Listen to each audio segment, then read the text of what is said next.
afrontamos esto del enfoque integrativo, ¿no? Apuntamos esto del enfoque integrativo. Entonces, bueno, obviamente en este tema, intestino, también es necesario hacer un abordaje súper integrativo, ¿no? Contame, Sí. Mauricio, ¿por qué en los últimos años se ha visto y se está viendo las investigaciones, la ciencia, que es tan importante el intestino para la salud?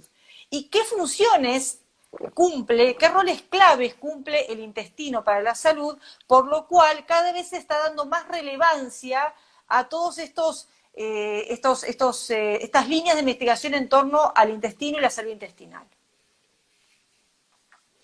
Bueno, mira, a mí el intestino siempre fue una curiosidad.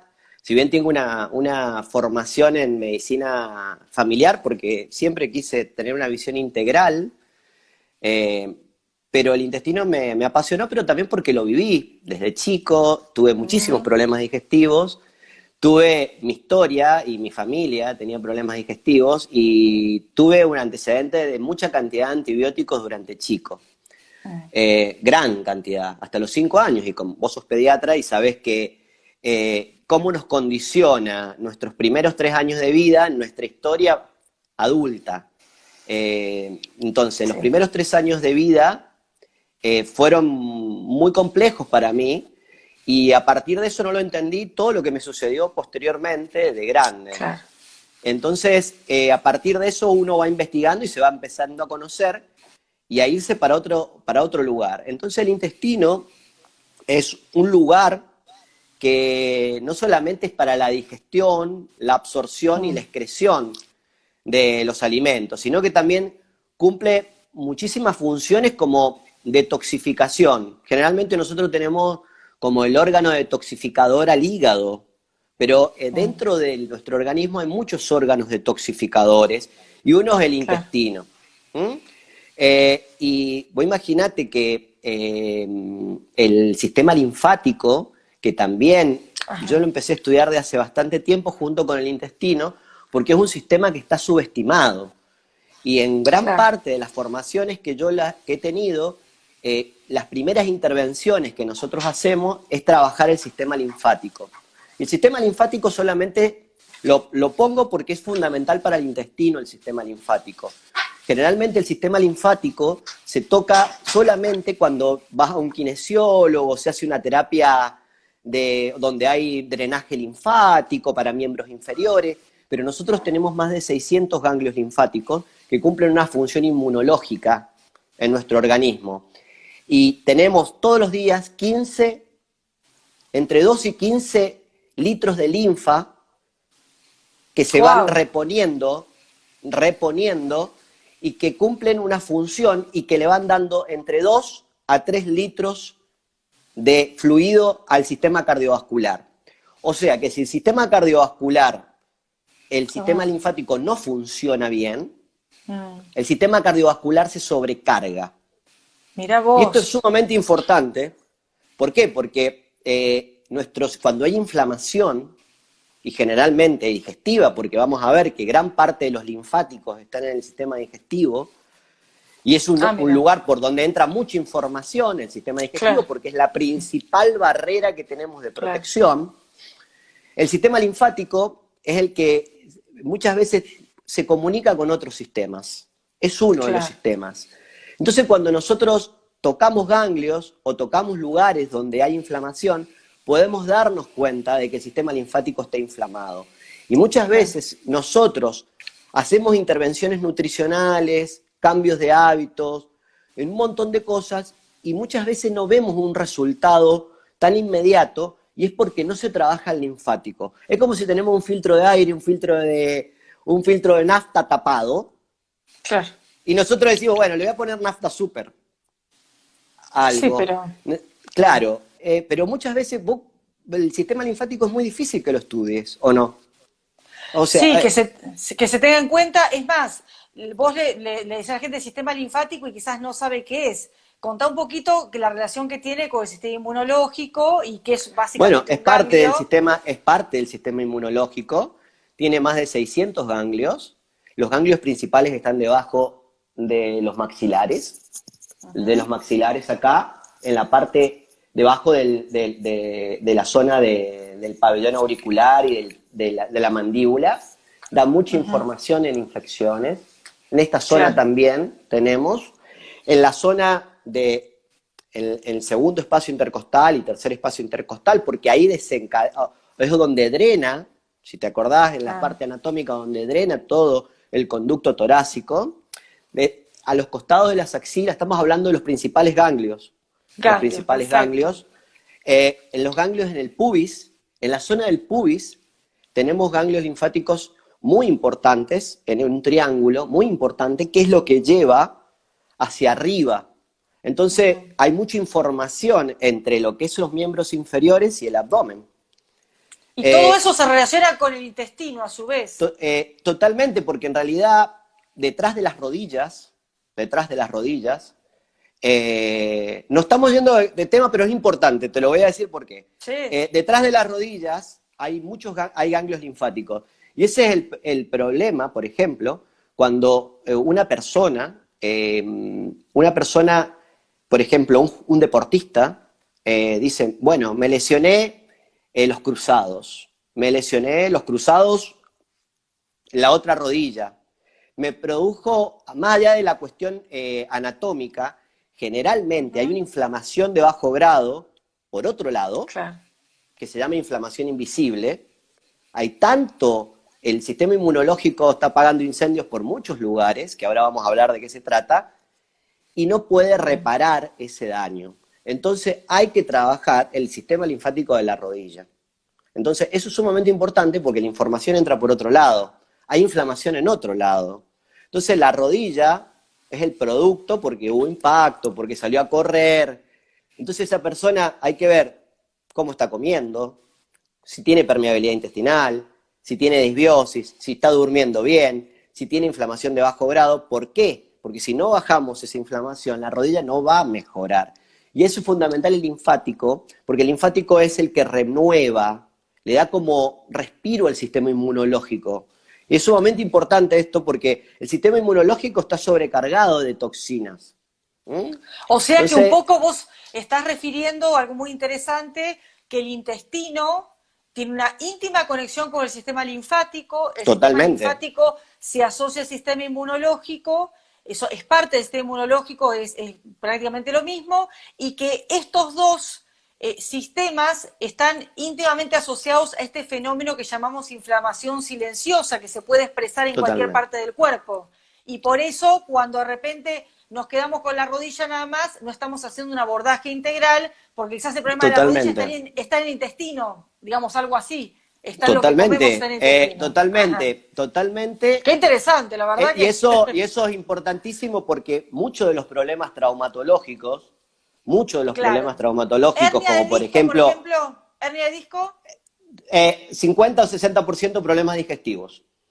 Cuadrado lumbar, lo que sigue, y un problema del recto anterior, pero 50-60% problemas digestivos.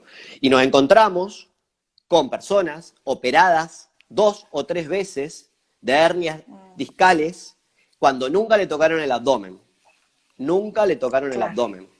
Entonces, y entonces nos encontramos con ese tipo. Muchos de los problemas traumatológicos,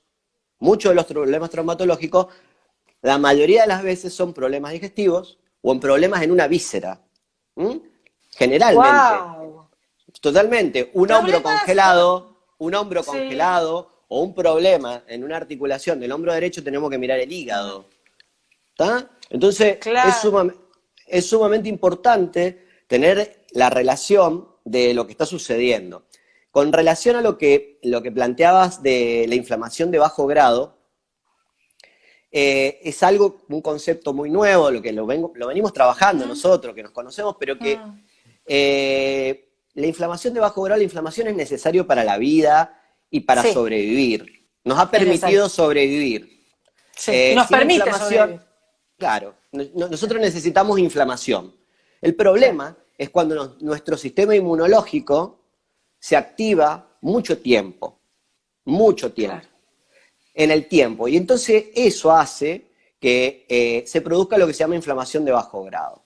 Y eso produce un montón de problemas Y la inflamación de bajo grado, ¿cómo se activa el sistema inmunológico por mucho tiempo? Y bueno, cuando dormimos mal, cuando perdemos el ritmo circadiano, cuando comemos muchas veces en el día, después vamos a ver por qué, cuando tenemos dietas altas en fructosa y en caloría, cuando hay ciertos tóxicos, cuando no nos movemos, cuando no comemos frutas y verduras, cuando hay ciertas grasas que no las tenemos, todo, cuando hay un déficit de ciertos nutrientes, todo eso lleva, cuando hay estrés crónico, que yo le llamo distrés, todo eso lleva a que el sistema inmunológico tenga que estar continuamente activado porque sensa que hay un peligro. Sensa que hay un peligro. Perfecto. Entonces eso lleva a un... Sí, ahí entonces vos lo que estás refiriendo es muy importante porque es como que es un desorden del sistema inmunológico que se perpetúa en el tiempo, que puede ser multifactorial, pero que tiene que ver mucho con el estilo de vida, ¿no? Principalmente, prácticamente todas las patologías crónicas tienen que ver con la inflamación de bajo grado. Claro. Todas, desde obesidad, diabetes, hipertensión, resistencia a la insulina, y todos tienen un componente inmunológico, para cerrar. Claro. Porque si no decimos, ¿es inmunológico, no inmunológico? No, todos. Es inmunológico porque el sistema inmunológico prácticamente tiene que actuar, tiene que haber inflamación. Entonces, ¿la resistencia a la insulina está asociado con la inmunidad? Sí, totalmente. El estrés con la inmunidad, totalmente.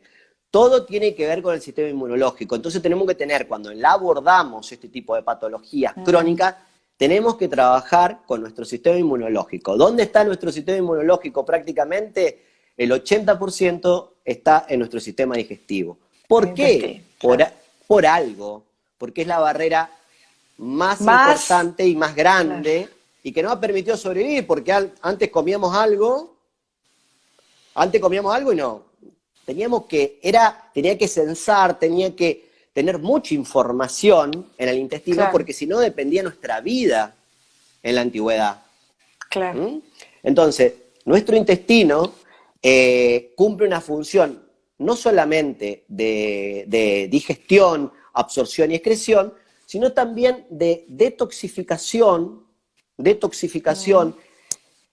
principalmente el intestino delgado, detoxifica. Por eso, a ver, ¿conocés algún? El famoso detox.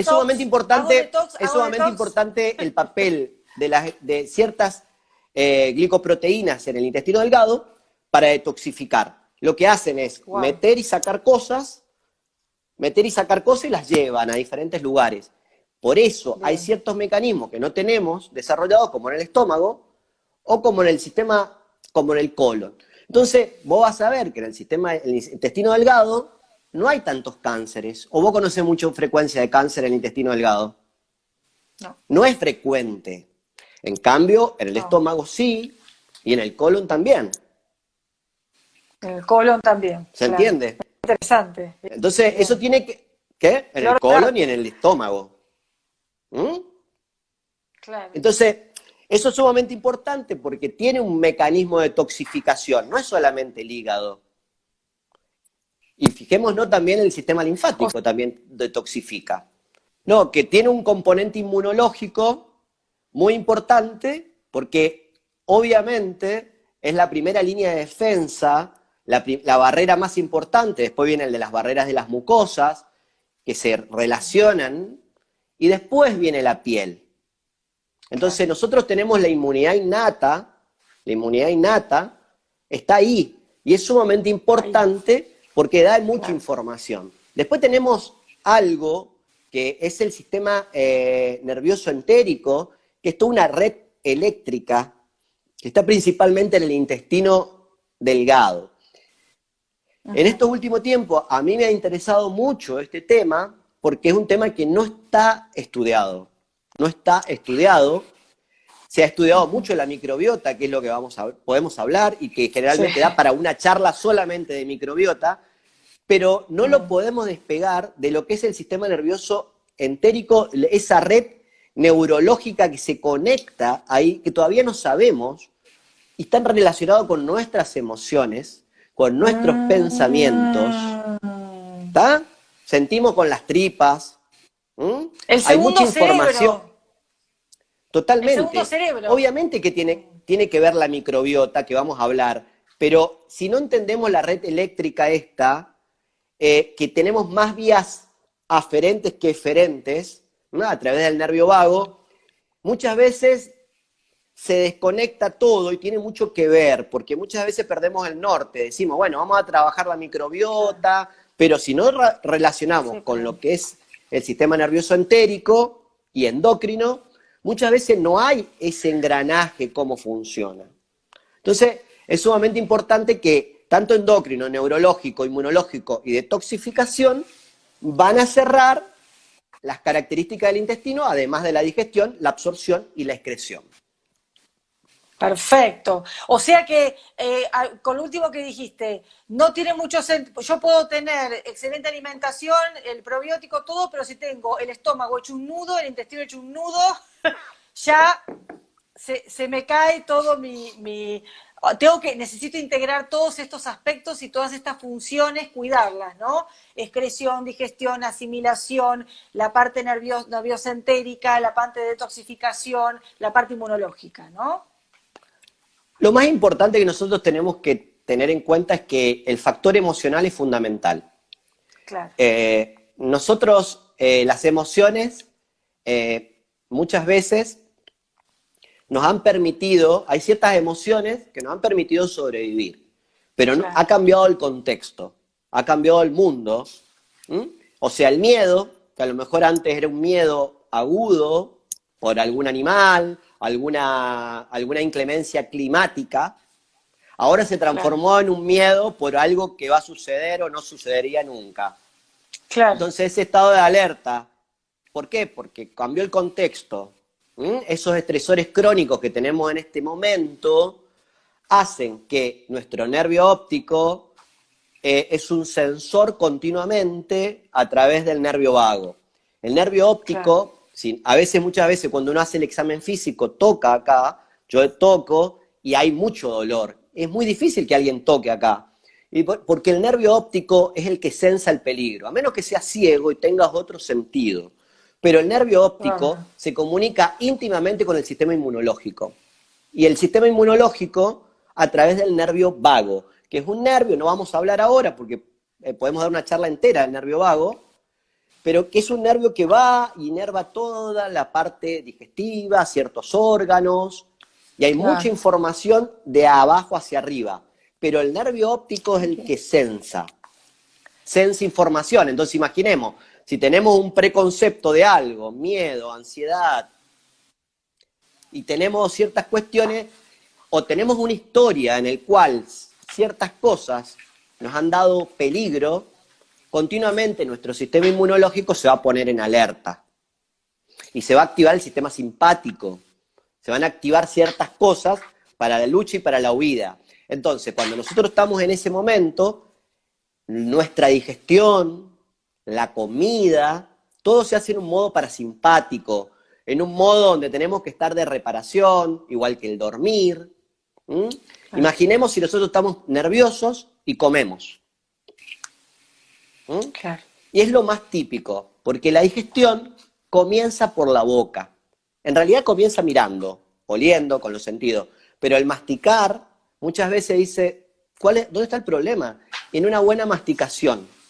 La masticación, claro, o sea que nosotros por día producimos aproximadamente 1.500 mililitros de saliva. Y eso es muchísimo, que si nosotros no masticamos bien, o tenemos problemas para masticar, o estamos pensando y tragamos la comida, prácticamente gran parte del proceso digestivo no se produce. Uno, la amilasa salival, para hidratos de carbono. El 20% de la digestión de los hidratos de carbono o de los carbohidratos se hace en la boca. Y eso es sumamente importante. Es sumamente importante. Y también hay una lipasa salival, que después termina con la lipasa gástrica. Pero imaginemos que todo comienza acá. ¿Y eso comienza cuándo? Y cómo comemos, cómo nos sentamos, cómo masticamos. Claro. Eso que parece tan banal, que nadie lo aborda, que dice, bueno, a ver cómo masticás, porque si no regulamos el sistema nervioso, las emociones, es muy difícil que alguien comen parado, tragan la comida, y a lo mejor están pendientes continuamente de la alimentación, de lo que tienen que comer, pero ese acto, en la comida, en el que tienen que estar presentes, es el que Perfecto. prácticamente es muy importante. O sea que en síntesis, todo lo que llega a través de nuestro nervio óptico, directa o indirectamente, impacta el intestino. En síntesis, el proceso, por ejemplo, de la digestión empieza desde la masticación, hasta puede influir si tengo o no una buena dentadura, por ejemplo, y la Totalmente, importancia, totalmente, y la importancia de totalmente. ese estado de presencia a la hora de comer, porque de alguna forma donde pongo mi conciencia, ahí está mi fisiología y mi cuerpo. Si no, es como que mi fisiología está por un lado y mi conciencia por el otro, ¿no? Qué interesante todo esto, Y ¿no? lo que pasa es que si tu sistema nervioso, estás en un estado de alerta, tu sistema nervioso está en un estado de lucha o huida, inconscientemente, los procesos del sueño, de reparación, donde hay lo que se denomina autofagia, no van a existir. Claro. Donde un mecanismo de reciclaje, un mecanismo de reparación mitocondrial, que es sumamente importante. El sueño. El sueño es sumamente importante. Se va a perder. Se va a perder el proceso fisiológico por el cual se va a empezar a digerir. Porque yo no puedo correr y hacer caca, por ejemplo. Claro, Es un extremo, ¿o no? Sí, porque estoy tal cual. tratando de luchar. Estoy tratando de Exacto. luchar. Por eso muchas veces, si una persona está con un estímulo simpático o está nervioso, como le dicen, no hay que comer. Porque en nuestros alimentos no es solamente alimentación, es información para nuestro sistema inmunológico. Y eso es sumamente importante en todo, o sea, es sumamente importante la información del alimento. Y cómo lo comemos, en qué contexto. Bueno, contame un poco, Mauricio, este tema de la hipocloridria. ¿Qué es la hipocloridria? Para que la gente un poco sepa, ¿qué causas tiene la hipocloridria y qué impacto tiene en la digestión, en el intestino, en el aparato digestivo? Bueno, mira, este tema lo vamos a tocar porque es una de las consultas más frecuentes. Ajá. Personas que vienen con eruptos, con distensión abdominal, comen y se distienden, comen y se hinchan. Claro. Obviamente que no es la única causa, es una causa multifactorial. Bien. Pero pensemos que la hipocloridia, el cloro, el ácido clorhídrico, es la primera es la boca, pero es una de las más importantes línea de defensa del sistema inmunológico, porque es parte del sistema inmunológico, el cloro. ¡Epa! En estos Es tiempos, parte. súper importante. Claro, porque vos imaginate que si no tenemos, es como si tenemos un castillo y no, el castillo necesita defenderse y el foso con el agua no existe. Claro. Ese agua que tenemos, que no te permite llegar al otro lugar, es el ácido clorhídrico. Entonces ese ácido clorhídrico cumple una función defensiva para que todos esos alimentos y las bacterias que traen esos alimentos sean degradadas. Hasta hace poco se pensaba que el estómago era estéril, pero no, tiene un montón de bacterias que a través de algunos mecanismos simbióticos existen. También tiene una capa de moco que lo protege, porque si no el ácido clorhídrico destruiría a toda la parte del estómago. Entonces, eso tiene que estar como en un equilibrio. ¿Cuándo se pierde el equilibrio? Bueno, cuando ese ácido que cumple una función, el pH tiene que ser muy ácido, entre 1 y 2, se pierde y se aumenta. Claro. Si se aumenta el ácido, no cumple la función que tiene que cumplir. ¿Y qué puede sentir la persona? Puede sentir acidez también. ¿Por qué? Porque gran parte, yo no digo que no pueda tener una gastritis por acidez, pero hay causas más frecuentes actualmente de hipocloridia que producen acidez. ¿Por qué? Porque cuando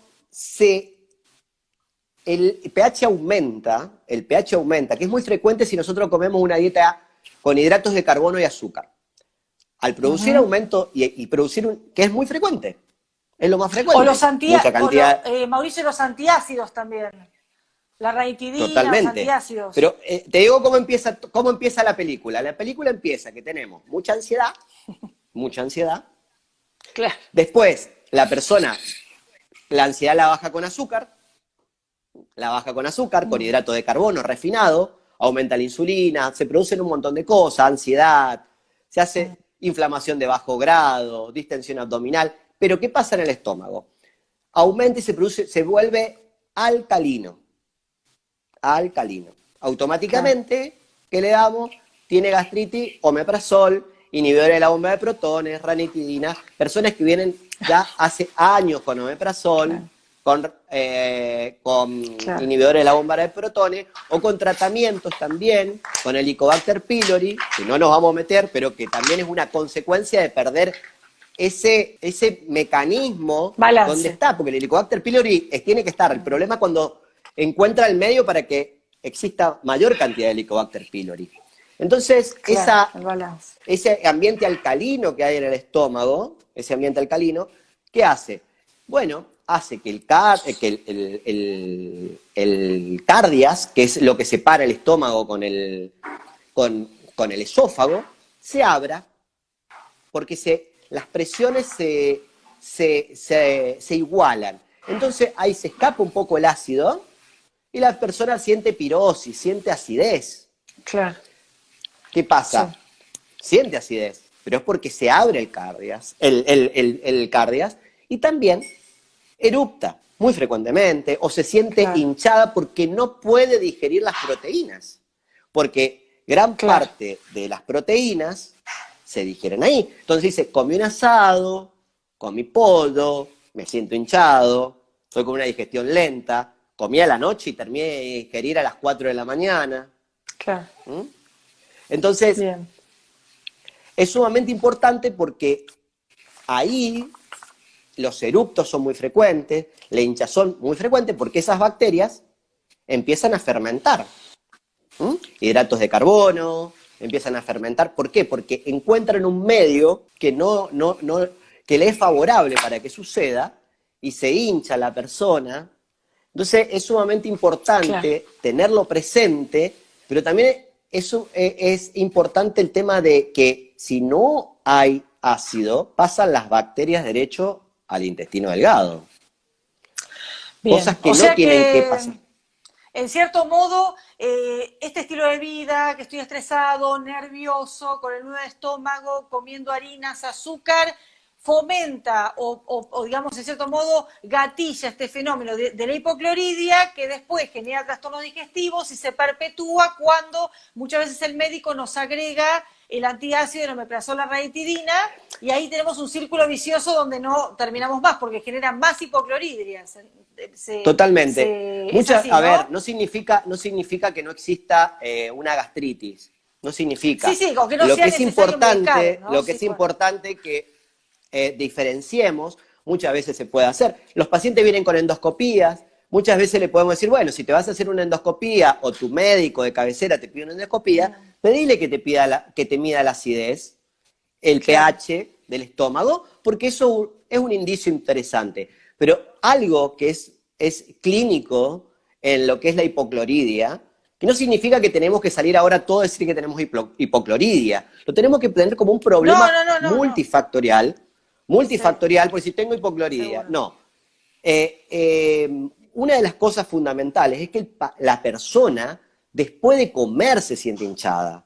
Y cuando tenemos acidez o tenemos una gastritis por hiperacidez, es fuera de las comidas generalmente. Me gustaría que cuentes, Mauricio, esto de la relación que tiene el pH del estómago, el quimo, que te acuerdas que lo habíamos visto en el curso, y la activación de las enzimas digestivas, y cómo la hipocloridia termina gatillando malas digestiones, ¿no? Después lo que vos decís, bueno, ¿no? Que la persona digiere mal.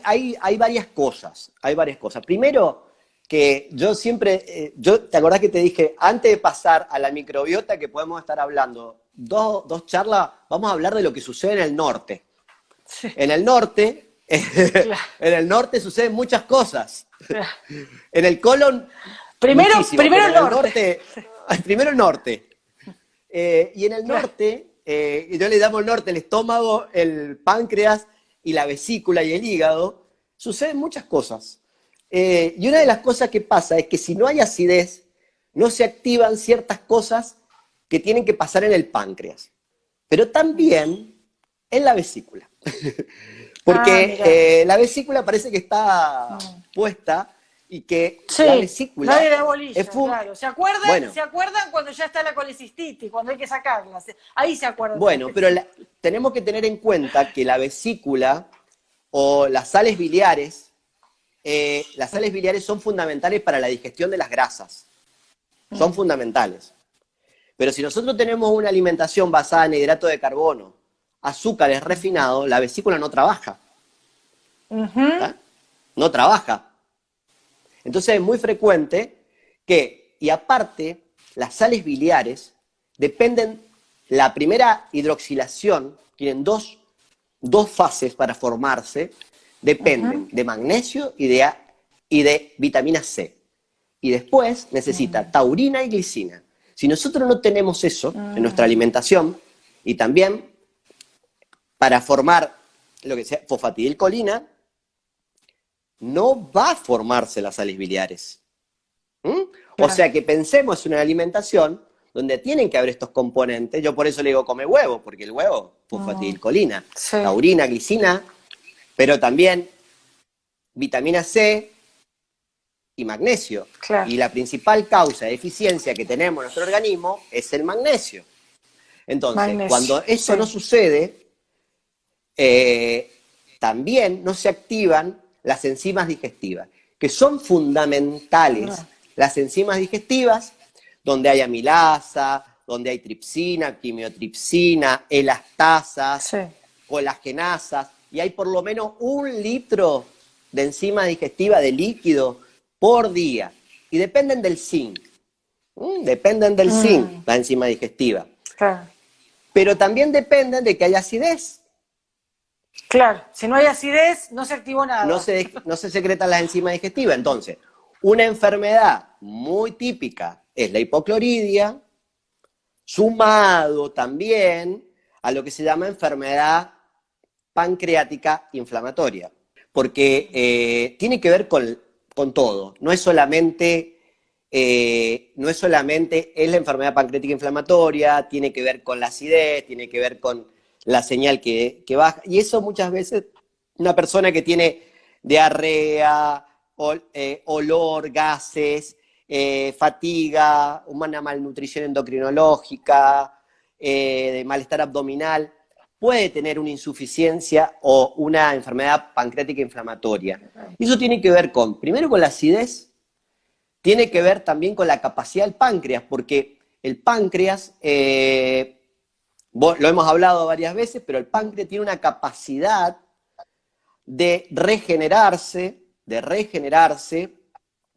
y eso es una capacidad porque se regenera aproximadamente cada 4, 6 a 8 horas, dependiendo de cada persona. ¿Y eso qué tenemos? Que tenemos un 95% exócrinos del páncreas y un 5% endocrino. El 95% le secreta enzimas para digerir. Pero si nosotros comemos cada 3 horas, cada 2 horas, continuamente, esa regeneración pancreática no se produce. No se produce. Entonces perdemos la capacidad de hacer eso. Y eso es muy importante. ¿Por qué es muy importante? Porque en realidad el páncreas y tanto también el estómago tienen un componente energético. Perdemos energía. Porque necesitamos demasiada, o sea, no tenemos con qué. Y eso es sumamente importante porque si nosotros tenemos poca acidez, tenemos insuficiencia en la cantidad de enzimas, el alimento al intestino delgado y las funciones de digestión, absorción y excreción no se van a realizar correctamente. Entonces todo comienza arriba. Obviamente que todo esto lleva a que, al no haber acidez, se produzca toda una disbiosis intestinal, que es una pérdida de la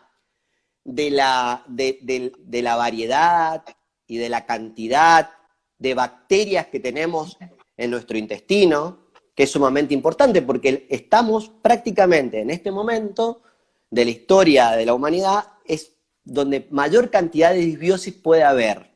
¿Y qué significa eso? Que hemos perdido la variedad de bacterias que nosotros tenemos, o la diversidad de bacterias. Y esto es sumamente importante porque este órgano que se llama microbiota, que vamos a tocarlo muy por encima, está en todo... Todavía estamos por el centro, en el norte.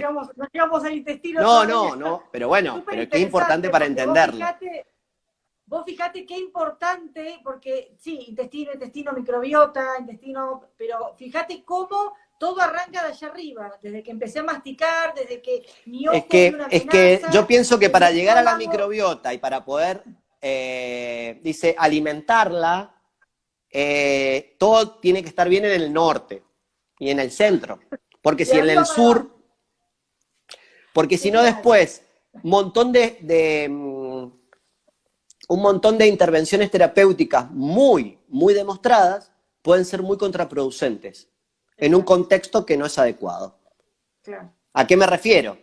Me refiero que si nosotros tenemos una disbiosis intestinal, una barrera, que lo vamos a decir, rota, o un sobrecrecimiento bacteriano en el norte, y decimos, bueno, hay que poner probióticos, hay que poner fermentado, puede ser catastrófico. Yo le digo a todos, primero, emociones. Apunten, emociones. Acá. Yo siempre trabajo, yo te digo cómo trabajo, primero emociones, segundo linfático, y después órganos. Pero, ¿por qué? Porque es como muy sistémico. Cada uno tiene su particularidad, pero es una forma de trabajo, porque yo no puedo regular, si el sistema nervioso, el sistema de las emociones, obviamente que el intestino cumple una función importantísima, porque hay mucha información que va del intestino al cerebro, muchísima información, y gran parte de eso es nuestros hábitos alimentarios. Lo que comemos es fundamental porque va a desinflamar y va a bajar la inflamación de bajo grado. Pero no se puede restablecer una microbiota, que la microbiota la tenemos en todos lados, en la piel, en el pulmón, en nuestros genitales, en todos lados. Donde mayor cantidad hay es en el colon. Y nuestro intestino delgado tiene algo, pero generalmente tiene algo fundamental. Tiene microbiota, obviamente, pero no tiene tanto. Tiene un sistema entérico, tiene electricidad, mucha información, porque ahí donde se tiene que hay mucha absorción, y también está la detoxificación que te dije, y también tenemos que tenemos un sistema entérico, y también esta microbiota se encuentra también, por ejemplo, en la vagina, en los genitales, en el colon, en los ojos, en la mucosa, en todos lados. Pero esta microbiota se relaciona directamente con diferentes sistemas. En el intestino delgado tenemos una barrera, tenemos barrera en todos lados, pero donde más se expone la barrera, ¿qué es lo que separa? El lumen, donde pasa, donde está el contenido, el quimo que vos le dijiste, para que la gente que no lo conoce. La luz intestinal, digamos. Claro, con nuestro sistema inmunológico, con nuestro sistema entérico, con todo esa barrera que permite, y con nuestro sistema circulatorio y linfático. Entonces, es lo que separa. Eso está hecho por los enterocitos, por muchas células, como si fueran unos ladrillitos, unos del lado del otro. Como una barrera, como una empalizada. Es una barrera. Como un muro, es una claro. barrera. Eso también tiene moco. Tiene moco. Eso es lo que le llamamos la barrera intestinal, que no es lo mismo que permeabilidad intestinal. La permeabilidad es un concepto funcional. Funcional. Como dice, tengo permeabilidad intestinal. No, permeabilidad intestinal tiene que existir. Porque la permeabilidad Permeabilidad intestinal es hay. la capacidad. La permeabilidad tiene que haber porque es la capacidad que tiene el Para que se organismo absorba. de que pasen ciertas cosas por difusión entre medio de de esas uniones y también a través de la célula sin algunos gastos de energía. O sea, hay a través, cuando esa barrera se rompe, que es muy frecuente que se rompe, la permeabilidad aumenta. Y si aumenta esa permeabilidad, ¿qué pasa? Pasan cosas que no tienen que pasar Pero tiene que pasar, exacto. al torrente circulatorio. Y también a la parte de linfático. Entonces nuestro sistema inmunológico que está ahí, atento, el 80%, hay mucha información, capta, dice, esto es mío, esto no es tuyo, ¿qué hace este pedazo de acá, de Alarma. triglicérido acá metido y lo tendría que estar absorbiendo en otro lugar? Entonces agarra y en un momento se puede confundir, se puede confundir. Se puede confundir. Entonces, la permeabilidad intestinal o esta hiperpermeabilidad intestinal que hay principalmente en el intestino delgado. En el intestino delgado se produce principalmente por el estrés crónico, porque el estrés, el cortisol, rompe esas barreras, las abre. ¿Es frecuente el estrés? Sumamente frecuente. Todo el mundo. Sumamente frecuente. ¿Está? ¿Es frecuente la toma de analgésicos? Sumamente frecuente. Terrible. ¿Mm? Alimentos Terrible. ultraprocesados, Ni hablar. azucarados, también. Alcohol El gluten. rompe la El barrera. gluten. ¿Cómo? El gluten. Obviamente, porque el gluten, el gluten, el gluten rompe la barrera a través de la expresión de unas proteínas que se llaman sonulinas. Entonces, las abre y pasa. Pero el gluten, más allá de que rompe la barrera, principalmente, ¿por qué? Porque el gluten, y principalmente yo le digo el trigo, ¿está? Porque el gluten rompe la barrera, pero cuando hablamos de sensibilidad o intolerancia al gluten, yo le digo alergia al trigo. Es un concepto más moderno, es una alergia al trigo moderno. Porque no es una intolerancia, porque no solamente el gluten, hay cierta cantidad de proteínas y de sustancias que tiene el gluten que son muy complejas para nuestro sistema inmunológico. Porque de pasar de tener 8 cromosomas, el trigo antiguo, a tener más de 40, para poder aumentar la industria, aparte de, se le agregaron levaduras, se lo refinó, se le sacaron un montón de cosas, perdió las características, entonces para nuestro intestino y nuestro sistema inmunológico es algo extraño. Entonces, imaginemos una barrera que está permeable, una persona que esté estresada, que come gluten continuamente, un trigo moderno, y también otras cosas que rompen la barrera son los antinutrientes de ciertos cereales. Y obviamente la alteración de la microbiota, porque también si hay disbiosis, la microbiota está arriba, también puede estar en ese intestino delgado, pero generalmente está en nuestro intestino grueso. Bueno, es un tema que podemos relacionarlo de muchas formas y va a depender de muchas cosas, o sea, este tema de la hipocloridia, de la enfermedad pancreática inflamatoria, de la relación con el nervio vago, de la relación con la microbiota, de la relación, cómo está la disbiosis de esa persona, de la relación con la integridad de la barrera, porque la barrera puede estar rota, y eso no es tan, tiene disbiosis, tiene hipocloridia. No, empezamos a entender que son terrenos que se superponen y que, ¿por qué es importante eso? Porque si uno dice, hay personas que dicen, yo quiero saber qué tengo. Quiero un diagnóstico certero. Y a veces, sí, pero quiero saber qué tengo. Quiero un diagnóstico, porque quieren el nombre y el apellido. Está bien, porque nosotros tenemos estudios complementarios que nos pueden ayudar a la toma de decisiones. A la toma de decisiones. Pero lo que tenemos que entender es que esto es como las redes sociales nos han llevado a tener mucha información, pero la información no es conocimiento. ¿Ah? Es sumamente importante eso, ¿no? Porque la gente viene con una vara muy alta, mirá, yo leí esto, yo leí el otro, pero lo importante es que el conocimiento no es blanco o negro. Y las redes sociales muchas veces lo que han hecho es que o es esto o es esto. Y depende. Depende el contexto, depende de dónde vengas, depende tu historia, depende de dónde estás. Por eso ese diagnóstico en un contexto es una cosa y en otro contexto es otra cosa. Y esto es sumamente importante, ¿por qué? Porque si no, agarramos un diagnóstico sobre crecimiento bacteriano. Yo debo tener esto. El paciente se hace el tratamiento y no funciona. Y se hace el tratamiento, lo que dicen las guías de práctica clínica, y no funciona. ¿Por qué no funciona?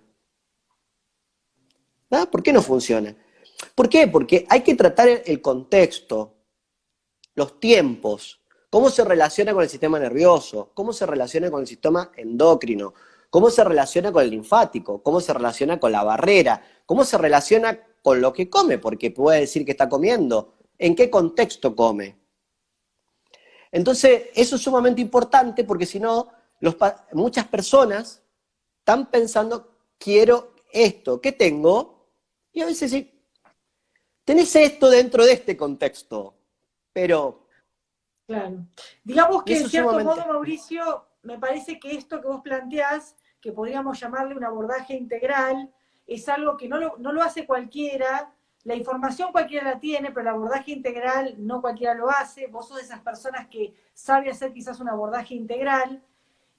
Podríamos decir que, como decíamos, por ejemplo, para ordenarnos, ¿no? Para ir dándole pautas a la gente y vos después vas a contestar preguntas, arrancar teniendo muy en cuenta lo que es emociones, lo que entra por nuestros sentidos, la masticación, el estado de presencia a la hora de comer y estar conectados en el acto de comer. Después seguir con este tema de la calidad de nuestra alimentación, que es lo que entra. A ver, y eso, Ana, no hablamos, porque no. Hay cosas que han quedado sobreentendidas, pero tratar de entender que necesitamos grasas para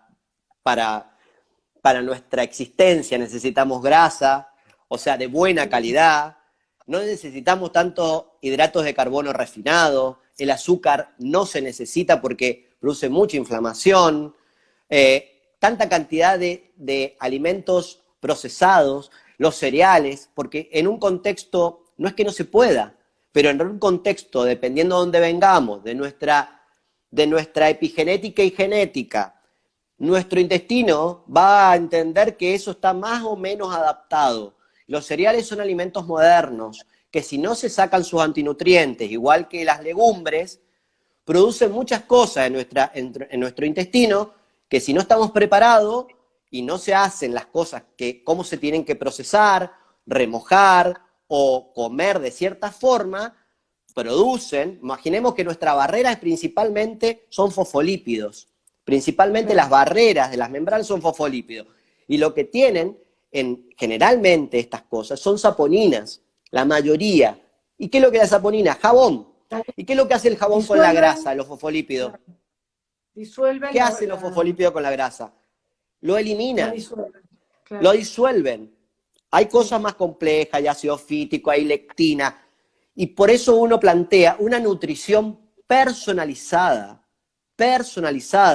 que busquen a un terapeuta que los acompañe en el proceso. Y esto es sumamente importante. ¿Por qué? Porque si no dice, agarran algún concepto y lo ponen en un contexto que no es el adecuado. Entonces, tienen que buscar, o por lo menos acompañamiento, para poder ir a esto paulatinamente. Porque si, ¿qué como? ¿Y entonces qué hay que comer? Vamos a arrancar entonces con las preguntas, porque aquí hay un Dale, montón de preguntas, explota el chat, y yo después, si querés, terminamos con Sibo. Vos dale. andá diciéndome los tiempos, que yo no veo el reloj, pero vamos con las preguntas. Eh, frecuencia de comidas del chat anterior, del primer hora anterior. En 2 minutos explica el tema, ¿cuántas veces por día hay que comer? Depende de la persona. Generalmente entre 2 o 3 veces por día, más no. 2 o 3 veces Pero por día, más no. Perfecto. depende de la persona porque es lo que expliqué con el páncreas. Pero acordémonos que generalmente, cuando hable de SIBO, tenemos algo que se llama complejo motor migratorio y que tiene que ver con la electricidad del intestino. Y la electricidad del intestino es fundamental porque es lo que elimina son los movimientos que tiene el intestino para poder deshacerse de lo que no sirve. Si nosotros comemos, eso tiene un tiempo y depende de la electricidad, depende de las emociones, depende de muchas cosas. Esto tiene, si eso no le damos un tiempo, por eso el ayuno es fundamental. Cuando nosotros ayunamos, aparte, claro. sí, aparte y Frecuencia principalmente de comidas, 2 o 3 comidas por día y ayuno intermitente. ayuno intermitente, muy buen sueño. ¿Por qué? Porque en el sueño lo que se produce es que el complejo motor migratorio funcione. Si nosotros no tenemos Claro, porque si nosotros no tenemos el sistema nervioso autónomo no entiende de que no hay peligro, no va a activar el sistema motor migratorio. Si estamos durmiendo mal. Claro. Qué ¿Vamos? interesante. Entonces, o sea, duermo mal, tengo estrés, me trasnocho, no se activan esos mecanismos no digiero. que el intestino necesita para digerir, detoxificar, reparar, eliminar. Qué bárbaro. Porque estoy pensando que hay peligro, tengo que sobrevivir. Claro. Tengo que sobrevivir. Qué genial, qué genial. Aparte, primero que el complejo motor migratorio es la principal causa de SIBO con la hipocloridia. O sea, el sobrecrecimiento bacteriano, que es el mecanismo por el cual las bacterias del colon van al intestino delgado, sí. Eso en un contexto antiguo no sucedía. No sucedía. Esto es algo moderno. No es que el SIBO siempre existió, no. No existía porque no había el estrés crónico que hay, no había el tipo de comida que comemos, no había el desajuste de ritmos circadianos que existe, no había el problema de que no nos movemos y no había el problema emocional que tenemos actualmente, estado de alerta que tenemos.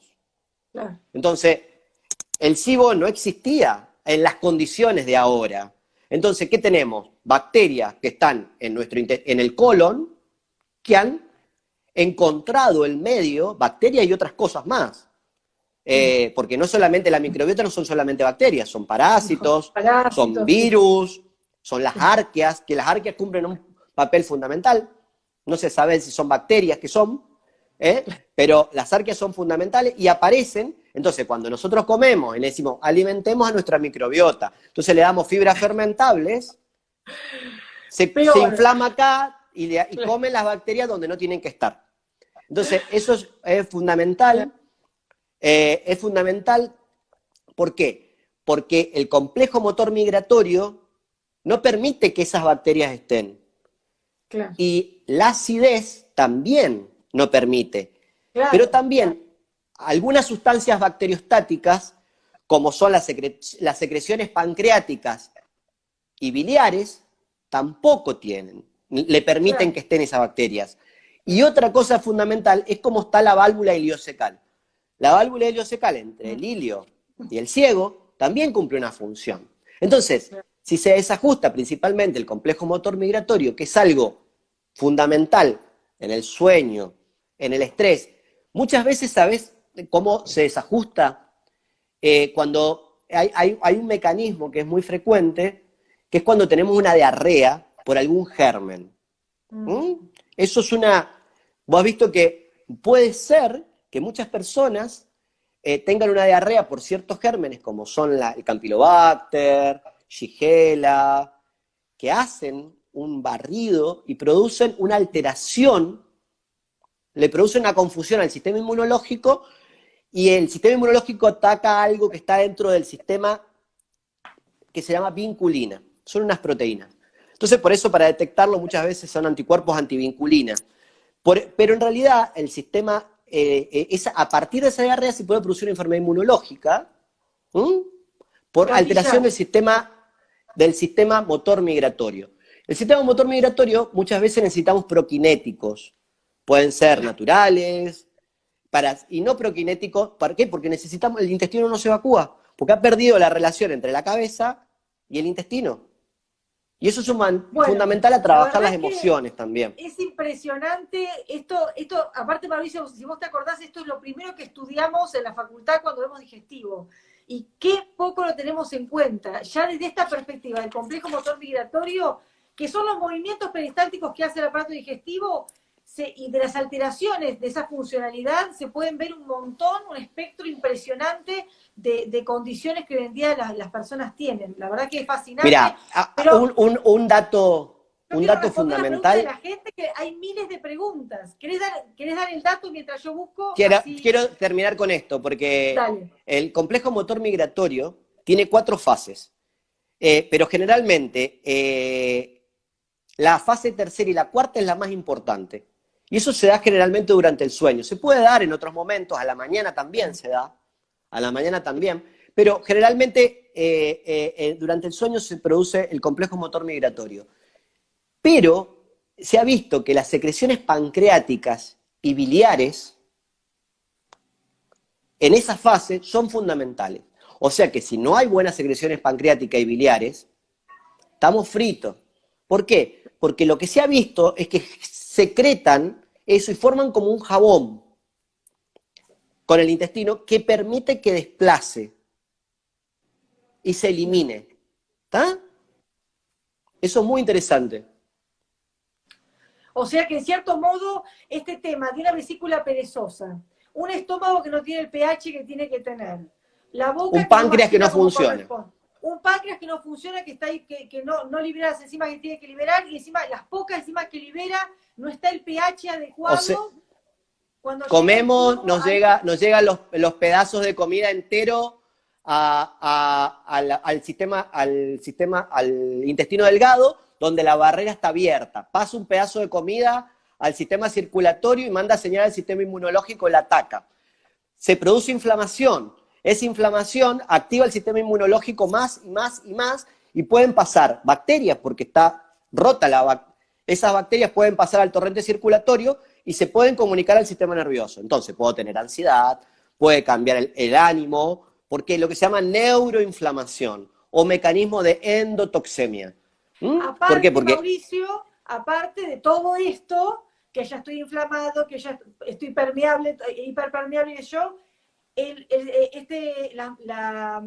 peristaltismo alterado, los movimientos peristálticos alterados, un montón de sustancias y gérmenes y microorganismos que tienen que ser eliminados por el peristaltismo no son eliminados. A su vez, la microbiota alterada por la disbiosis, y a eso le podríamos agregar también los desórdenes a nivel neuroendocrino del sistema linfático. Totalmente. El sistema linfático, ¿no? Estamos al horno, me pone acá.